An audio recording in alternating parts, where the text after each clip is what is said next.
Hi, I'm Diana from Sew Outside the Box. Welcome to today's quick tips sewing video tutorial.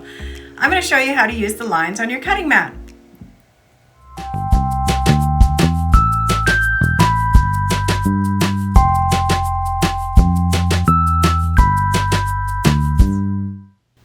So I did use this technique in the Bowl Cozy Sew Along video, which if you missed it, I'm going to link it down below.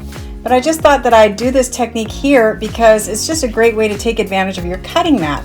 And of course, they're quite an investment, so you want to take advantage of everything it has to offer.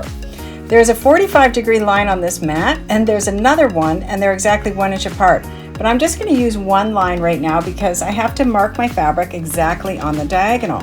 And I can do this with my ruler for sure, but I'm just going to line these corners up, cut them through with this diagonal line, this 45-degree line. And then when I bring my ruler in, I just have to line my ruler up with those lines.